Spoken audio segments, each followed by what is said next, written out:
എന്റെ പേര് നിരഞ്ജന. എന്റെ പേര് ഷിഫാന. എന്റെ പേര് അൻവിക. എന്റെ പേര് തീർത്ത. എന്റെ പേര് മധുര.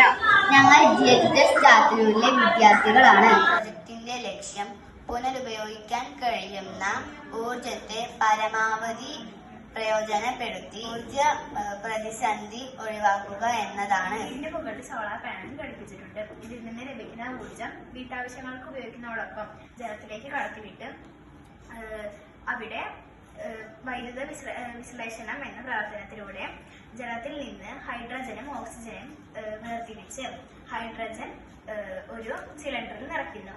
ഇത് സൗരോർജം കൃത്യമായി ലഭിക്കാത്ത സമയങ്ങളിൽ നമുക്ക് ഉപയോഗിക്കാവുന്നതാണ്. ഉദാഹരണമായി മഴ പെയ്യുമ്പോഴും രാത്രിയിലും. ഈ വീടിന് മുകളിൽ ഇരിക്കുന്നത് നമ്മളുടെ സോളാർ പാനലാണ്. ഇതിൽ നിന്നാണ് നമ്മൾ സൗരോർജത്തെ ഉത്പാദിപ്പിക്കുന്നത്. ഈ ഊർജത്തെ ഈ വയറിന്റെ സഹായത്തോടെ ജലത്തിലേക്ക് കടത്തിവിടുകയും ജലത്തിൽ നിന്ന് വിഘടിച്ചു കിട്ടുന്ന ഹൈഡ്രജൻ ഈ സിലിണ്ടറിലേക്ക് ശേഖരിക്കുകയും ചെയ്യുന്നു. കൂടാതെ ഇതിൽ മറ്റൊരു മോഡലും കൂടി ഉൾപ്പെടുത്തിയിരിക്കുന്നു.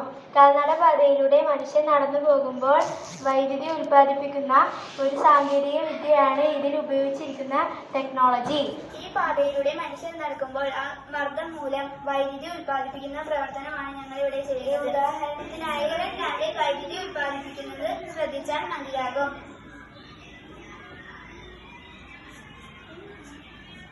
സിഗരറ്റ് ലാമ്പിന്റെ സ്വിച്ചിൽ നമ്മൾ ഞെക്കുമ്പോൾ പീസോ ഇലക്ട്രിക് മെറ്റീരിയലിൽ ഒരു മർദ്ദം പുറപ്പെടുവിക്കുകയും അവിടെ പീസോ ഇലക്ട്രിക് മെറ്റീരിയലിന്റെ സഹായത്തോടുകൂടി വൈദ്യുതി ഉൽപ്പാദിപ്പിക്കുകയും ചെയ്യുന്നു. സാങ്കേതിക വിദ്യയാണ് ഈ രീതിയിൽ പ്രൊജക്ട് അവതരിപ്പിക്കുന്നത്. ഈ പ്രൊജക്ടുകൾ ഭാവിയിൽ ഇന്ത്യക്ക് പ്രയോജനപ്പെടട്ടെ എന്ന് ആഗ്രഹിച്ചുകൊണ്ട് നിർത്തുന്നു.